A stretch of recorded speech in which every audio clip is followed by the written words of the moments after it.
Kailangan may makulong dyan hanggang sa lahat ng nakapirma na DPWH dyan. Ikalawa, ikatlo na pala, contractor, DPWH, sino po yung nanghingi ng pondo dyan? Yan. May kinalaman din yan, partner. Tinitiyak natin kung sino man yung naglabi. Sino man yung humingi ng pondo dyan, yung sinasabi ni Chanko na pumupunta sa portal. Ha? Malamang sa malamang, yung involved dyan, mga politiko. Malamang sa malamang, congressman. PBBM, dismayado at galit sa ininspeksyong reinforced concrete river wall project sa Baliwag, Bulacan matapos madiskubring isa itong ghost project. Mga partner, panoorin natin ang video. Sige po. Ay, nako. Talaga naman. Thank you. Disappointed, sir. Yes, Disappointed. extremely. Well, more than disappointed. I'm actually. I'm getting very angry. It's what's happening here. Hindi naman. Paano naman? Biruin mo, wala talaga. 220 meters, 55 million. Completed ang record ng Public Works. Walang ginawa, kahit isang araw hindi nagtrabaho, wala. Wala kang makita, puntahan ninyo, wala kayong makita kahit na ano. Tuloy-tuloy ang pagbaha doon sa kabila. So, yes. Sir? Sir? If all of these projects were properly executed and implemented, ang laki nang nawala na problema sana sa atin at sa mga taong bayan, at saka mas magiging maayos hanggang irrigation, hanggang water supply, fresh water supply for household. Pero ito yung ginagawa nila, talagang nakakapinsala pa sa mga local residents. So yes, I'm not disappointed, I'm angry. There's a COA fraud audit of Bulacan projects. Anong end goal nun, sir? Filing cases? Yes, if need be, of course. As I said, ang trato namin with all of this is, siyempre marami yan. For example, falsification na ito. Yung ganito, dahil nag-report sila na completed. Hindi, kitang-kita naman na hindi completed. So immediately, that's a falsification. So that's already a very big violation. And for the big ones, talagang I'm thinking very hard to pipilahan natin sila na economic sabotage. Because economic sabotage is very clearly tignan natin yung utang ng gobyerno ng Pilipinas, ng Republika, ay mababawasan kung naging maayos lahat itong kasi ngayon babalikan na natin ngayon to, saan napunta yung pera, hahabulin natin, kakasuhan natin sila, how long will that take?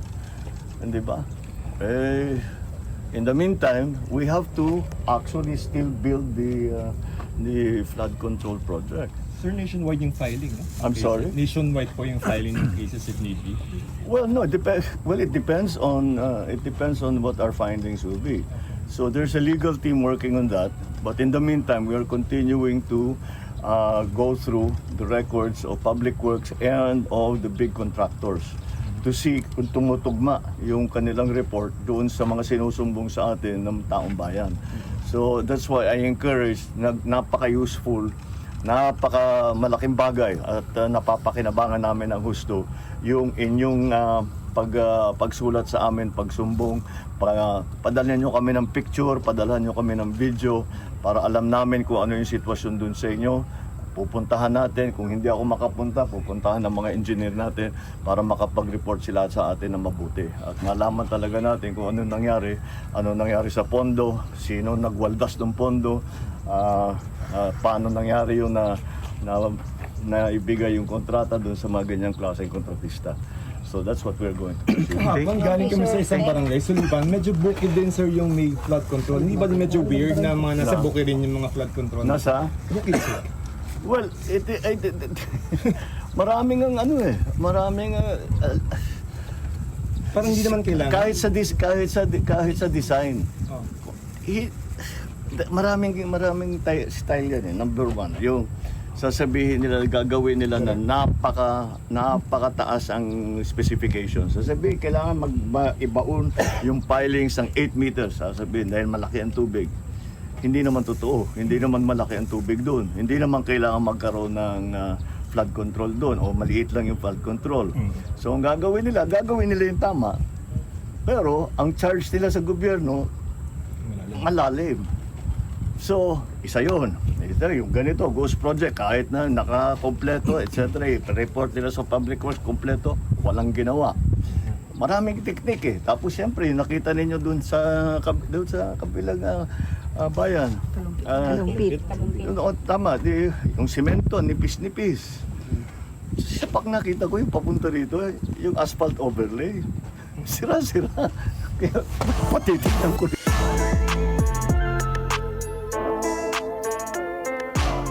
Pansin ko lang, partner, yung bungad ng video, si President Bongbong Marcos, partner, parang ano lang, parang yung tambay lang sa kanto ba na nagtatanong. Hagardo na, partner. Hagardo na.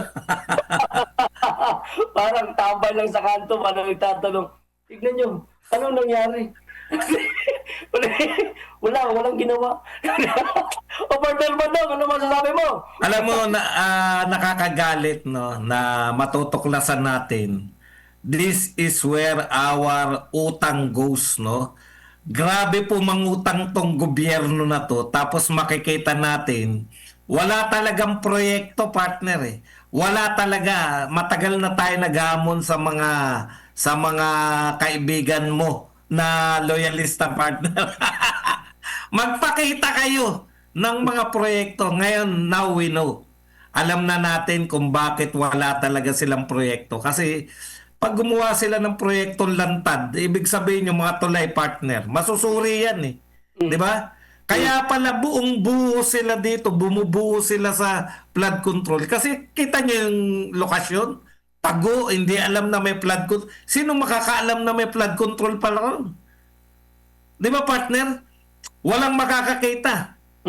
Walang makakakita na may partner, eto, Kita mo retrato. Ghost project, partner. Sinabi, completed. Ako, partner, sinasabi ni BBM, habulin yung mga kontratista, partner. Sa buwatan po to, Mr. President. Pwede ba naman yun? Ako DPWH. O sige, gagawa ko kunwari pero pirmahan mo lang to, basta pirmahan mo. Lahat ng, Mr. President, lahat na nakapirma doon, kasabwat yan. Lahat ng pumirma na completed. Completed daw yun, partner. Ano sabi ni BBM? Ni isang araw walang trinabaho rito. Kahit isang araw hindi nagtrabaho. Kukolekta ng 55 million, partner. 55 million ang hindi ko sigurado 55 million yung kinolekta nila. Sa walang proyekto, partner. Ang tanong, ilan? Ilan yung ganyan? At ikalawa kong tanong, bakit presidente pa yung kinakailangan maghanap ng mga ghost project? Partner, tignan mo naman, anong ginagawa niyo dyan sa DPWH? Taga DPWH yung nagpirma niyan, partner, na completed. Lahat ng pumirma, mula doon sa kung sino yung nag-check niyan. Lahat yan, idemanda nyo, Mr. President, pakita nyo. Kinakailangan may makulong dyan hanggang sa lahat ng nakapirma na DPWH dyan. Ikalawa, ikatlo na pala, contractor, DPWH, sino po yung nanghingi ng pondo dyan?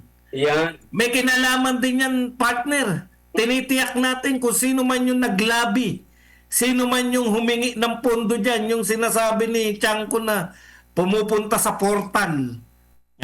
Malamang sa malamang, yung involved dyan, mga politiko. Malamang sa malamang, congressman, partner. Hindi ko kilala kung sino congressman dyan, pero malamang sa malamang. Kasi sa kanila galing yan eh. Ang tanong, sa Bulacan lang ba yan naganap? Partner, eto yung yung ghost project talaga. Paano pa yung hindi nga ghost project, yung pinakita ng sa Mindoro, no? Na walang bakal, tapos ang nipis ng semento, warak agad. Warak na warak agad. Ano to, Mr. President? Hanggang ngayon, walang nasuspindi, partner. Samantalang si BP Sara, walang ebidensya. Gusto nilang tanggalin sa pagiging Vice President. Binoto ng 32 million. Ibabalik ko lang, partner, isa na lang ng galit. Partner, kasi mawawala yung galit ko mamaya eh. Eto, kayo, yung mga nagrarally pa laban kay BP Sara na impeachment, walang accountability, bakit nyo pinalusot? Pati yung Supreme Court, kinagagalitan nyo. Takang-taka ako rito sa mga tao na to, partner. Yung mga dilawan, mga kakaliwa, etong mga politiko na daldal ng daldal kay BP Sara na accountability, pati yung apo ni Cory na nangingisay sa paghingi ng accountability. Nasaan kayo ngayon? Eto pera ng taong bayan, hindi po panluloko to, talagang Wala na Okay, naman okay. si Hmm. partner Buds. Nawala si Partner Nawala Buds, ba? medyo mahina talaga yung connection niya. Partner Oo. Temar, ikaw. Sige. So, Ilabas ako na mo muna galit mo, sususog doon kay partner Buds habang Huwag mainit ka pa lang yung issue. magpatumpik-tumpik. Ilabas mo na yung galit mo. Ayan. Alam niyo to si BBM habang pinapanood natin ang video, mga kababayan. Grabe, as in hindi ako makapaniwala na mayroon tayong ganitong leader. No wonder na naririnig natin sa mga vloggers na mga kakampi niya sinasabing napakabait ni PBBM. Napakabait na taong ito.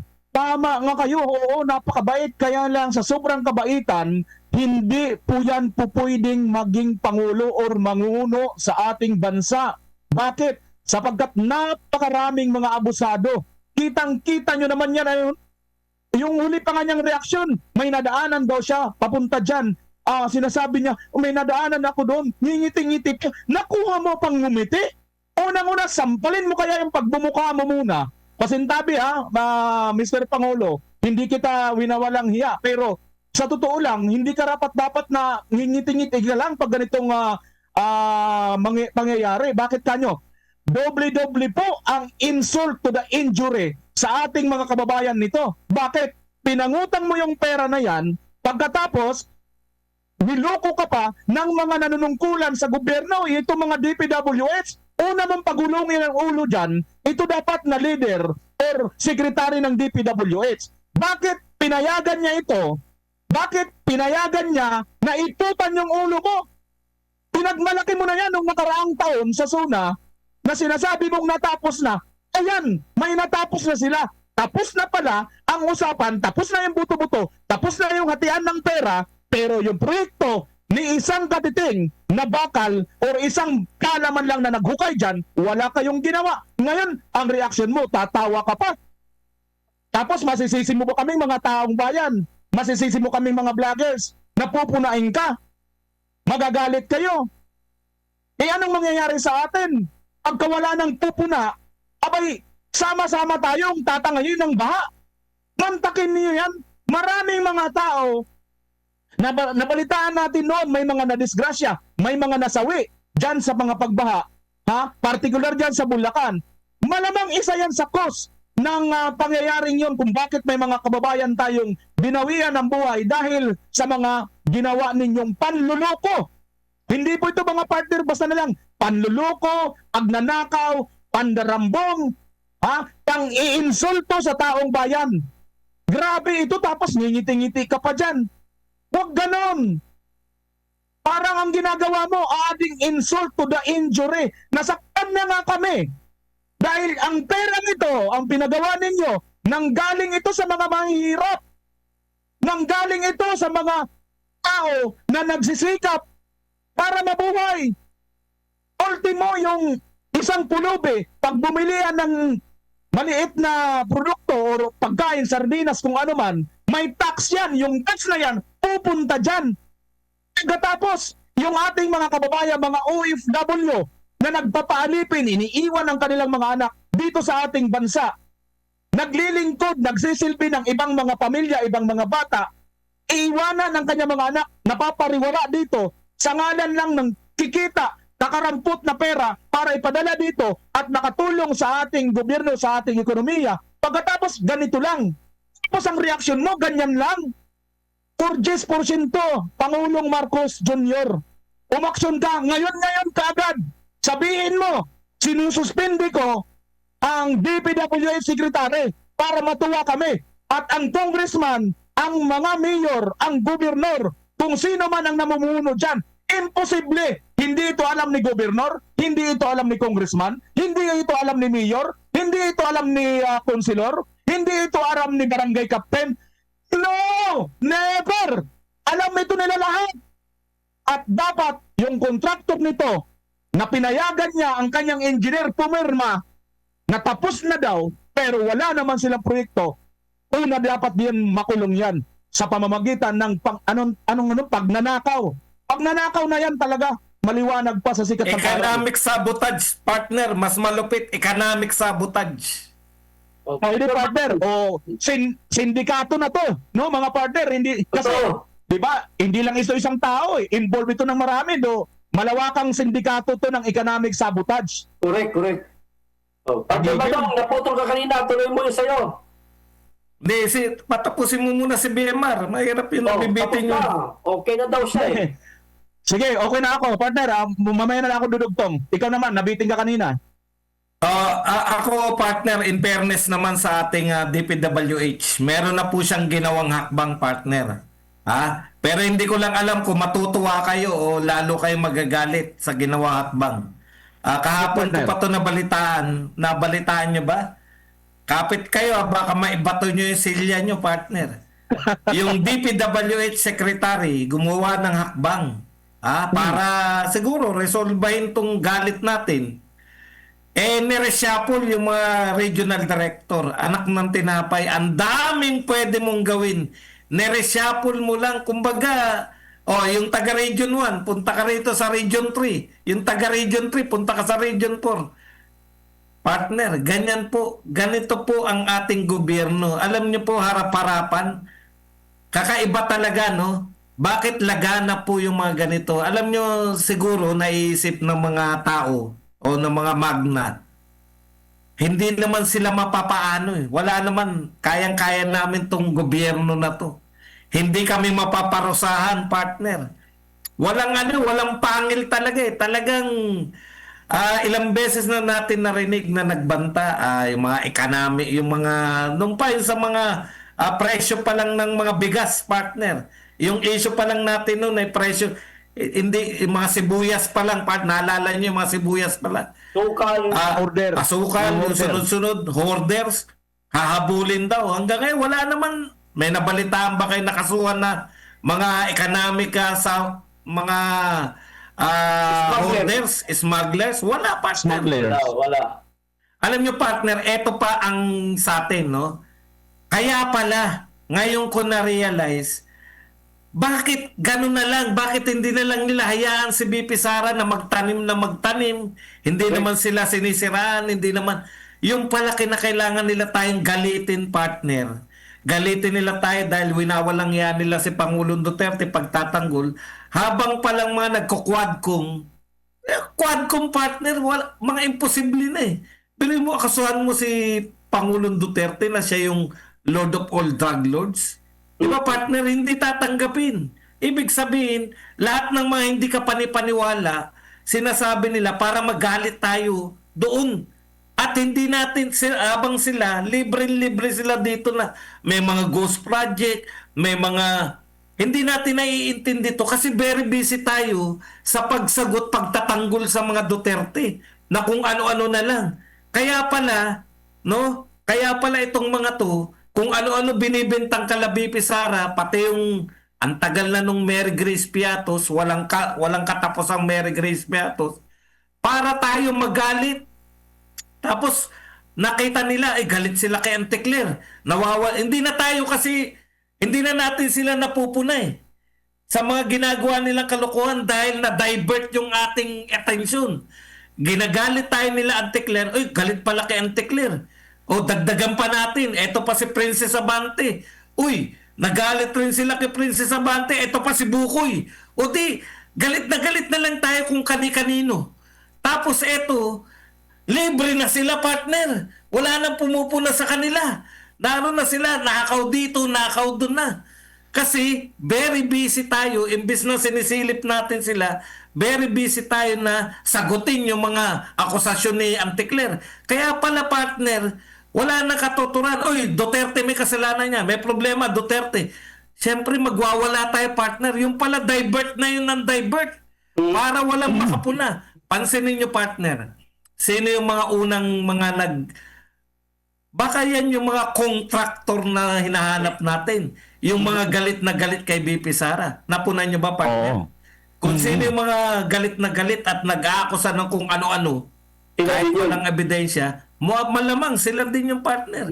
Divert na divert talaga. Mag-akusa kami para ligtas kami. Hindi na po pwede yan ngayon, partner. Nalantad na. Mismo yung Pangulo. Hagardo na nga itsura. Nakita mo ba yun?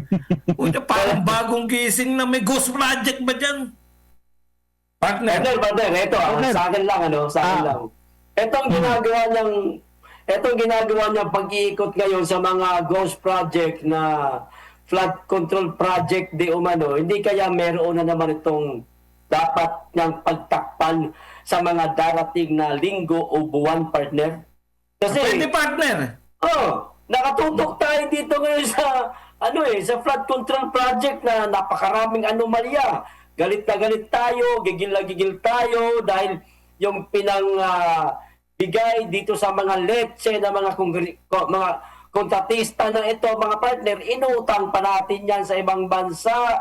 Tayo rin ang magbabayad yan. Umutang tayo, umaasa tayo, mga partner, na merong may tatayo dyan na flood control project kahit paano man lang mabawas-bawasan ang problemang ba sa ating bansa, wala. O ngayon, maaari, partner. Etong ginagawa niya ngayon na kala mo nagpapabango siya, parang kala mo totoo no? Bumabango ba, partner? Bumabango ba? Di natin alam kung nagpapabango o naghuhugas kamay na itong tao na ito. Baka naman sa darating na araw, sa mga susunod na linggo o buwan, may matutuklasan na naman ang taong bayan. Kaya pala, yun pala ang ginawa niyang pagtakip. Dahil ito pala ginagawa o tinatrabaho na nila. Hindi kaya, partner, nagtatanong lang ako wala na kayo dagdag, mga partner. Dagdag ko kay partner Buds, no? Pati pa siguro itong, kaya pala, bigla na lang naglalabasan, out of the blue, itong mga artista. Katulad nga nitong si Vice Caballo, no? Yun naman ang tawag Pwede. sa kanya, di ba? Kaya pala, at mga partner, pansinin natin, itong sila Tatay Digong, si VP Inday Sara, hindi sila agad-agad basta nagre-react. Yung parang, alam naman kasi nila na ito ay dinadivert lang yung isipan ng mga supporters ng mga DDS, pero nagtitiwala rin sila na later on mapafound out talaga natin yan dahil karamihan or halos lahat ng mga DDS supporters ay matataas ang intelligent pagdating sa mga galawan na alam niyo na mga galawan nila, galawan pa kunwari, galawang diversion para may pagtakpan, itago. Sinasanay nila tayo dito kaso ang problema hindi magandang pangsasanay or pag-i-immune ang ginagawa nila. Kahit kailan, no, hindi man natin agad-agad mapapansin at mahalata, ang kalikasan mismo ang susuway sa kanilang mga ginagawang kalukuhan. At mismo ang kalikasan ang maglalantad ng kanilang mga katarantaduhan na pinaggagawa. Dahil dito po talaga sa mga flood controls na to, mukhang sabit na talaga itong buong administrasyon na ito. Dahil isa ito sa parang masasabi natin, parang banner niya ito dahil yung pagmamalaki niya ng 5,500 flood controls projects that 2024 SONA ay inaasahan niya susunod-sunod na nito yung mga result na mga magaganda. And then, nag-backfire ito ngayon dahil iba ang naging realidad. So ngayon, unti-unti na at mayroon pang nakapasok na isang senator Marcolita na talagang desidido hanapin itong mga ghost projects na ito. Sabi nga ni Senator Marcolita, mahirap talaga hanapin pag multo, no? Siguro kung maghahanap kayo ng multo doon sa mga sementeryo, maaari pa. Ang problema, flood control projects ito. Kaya lang may sagot din ako dyan mga partner. kung multo nga itong flood control projects at maaaring sa mga sementeryo matatagpuan, alam nyo, marami din sa atin mga sementeryo sa Pilipinas na mga binabaha. Basta naman mga partner, nandoon yung mga flood control projects nila at itong mga ghost projects na ito. Ano sa tingin nyo mga partners? Hindi ako, partner. Eto na mismo yun. Mukhang eto na talaga ang pinakamalaking Skandalo. iskandalo, no? So far. Mukhang ang lalaki lang dito, partner. Ako may nakikita pa ako na hindi natin nasisilip eh.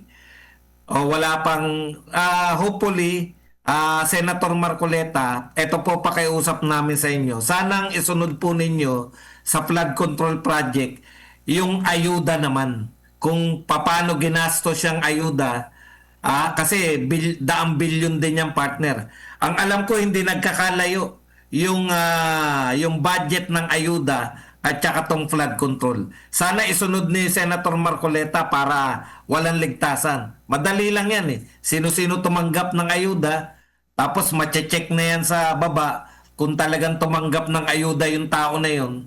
Kasi partner, hindi ako makapaniwala na yung budget sa ayuda ni Neto ngayon ay doble ng budget sa isang taon, partner. Isang taon na budget sa ayuda, 2 taon ni Pangulong Duterte nung panahon na may pandemya, partner. Partner, no? Oo. Kung may nabasa lang akong dito, comment, hindi ko nababasahin pero naalala ko bigla, partner, noong mga nakaraang buwan pala, di ba merong isang kongresista na maghahain di umano, partner, para isagawa itong konkon. Naku po. Ha?